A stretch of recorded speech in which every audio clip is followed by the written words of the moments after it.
മലയാളത്തിന്റെ പ്രിയപ്പെട്ട നടനാണ് മണിയമ്പിള്ള രാജു. 49 വർഷത്തോളമായി സിനിമയിൽ സജീവമായ മണിയമ്പിള്ള രാജു അഭിനയത്തോടൊപ്പം നിർമ്മാതാവിന്റെ വേഷവും അണിഞ്ഞിരുന്നു.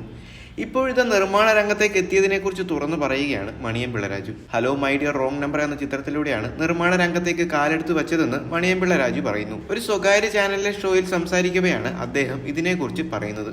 ഒരിക്കൽ ഞാനും പ്രിയദർശനും ഒരുമിച്ചിരിക്കുകയായിരുന്നു. ആ സമയത്താണ് പ്രിയൻ പറഞ്ഞത്, നമുക്കൊരു പടം എടുത്താലോ.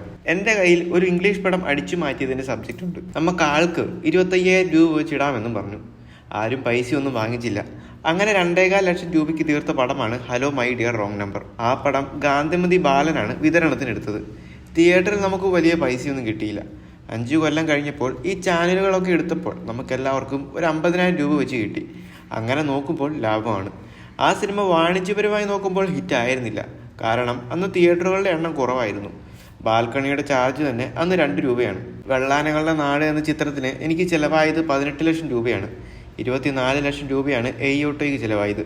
ഇപ്പോൾ ഒരു ചെറിയ ആർട്ടിസ്റ്റിനെ വെച്ച് പടം എടുക്കണമെങ്കിൽ 7 കോടി രൂപ വേണ്ടി വരും. ഒരു ദിവസത്തെ ചെലവ് മാത്രം ഏകദേശം 6 ലക്ഷം രൂപ വരുമെന്നും മണിയമ്പിള്ള രാജു പറയുന്നു. എന്നാൽ പ്രിയദർശൻ സിനിമകൾ എടുക്കുമ്പോൾ ഇനിയും കോപ്പിയടി വിവാദമായി മാറിയ സിനിമകളുണ്ട് എന്നതാണ് മറ്റൊന്ന്. അതിൽ ഏറ്റവും കൂടുതൽ വിമർശനം കേട്ടത് മരക്കാർ അറബിക്കടലിന്റെ സിംഹം എന്ന സിനിമയ്ക്കായിരുന്നു. ബ്രേവ് ഹാർട്ട് എന്ന സിനിമയിലെ അതേ രംഗങ്ങൾ അതുപോലെ തന്നെ പകർത്തിവെച്ചു എന്ന പരാമർശവുമായി നിരവധി പേർ വന്നിരുന്നു. അതുവരെ ഉണ്ടായിരുന്നതിൽ ഏറ്റവും ചിലവേറിയ മലയാള സിനിമ എന്ന ലേബലിൽ വന്ന ചിത്രം കൂടിയായിരുന്നു മരക്കാർ അറബിക്കടലിന്റെ സിംഹം എന്ന മോഹൻലാൽ ചിത്രം. ആരാധകരും ഏറെ കാത്തിരുന്ന ചിത്രം കൂടിയായിരുന്നു അത്. എന്നാൽ ആദ്യ ദിനം തന്നെ നെഗറ്റീവ് റെസ്പോൺസ് കിട്ടിയ ചിത്രം താഴേക്ക് വീഴുകയായിരുന്നു. എന്നാൽ അതിലെല്ലാം പ്രധാന കാരണമായി ചൂണ്ടിക്കാണിച്ച കാരണങ്ങളിലൊന്ന് ഇത്തരം കോപ്പിയടി രംഗങ്ങളായിരുന്നു എന്നതാണ് മറ്റൊരു സത്യം. എന്നിരുന്നാലും മലയാളികൾക്ക് മറക്കാനാവാത്ത ഒരുപിടി മികച്ച സിനിമകൾ സമ്മാനിച്ചിട്ടുള്ള വ്യക്തി കൂടിയാണ് പ്രിയദർശൻ.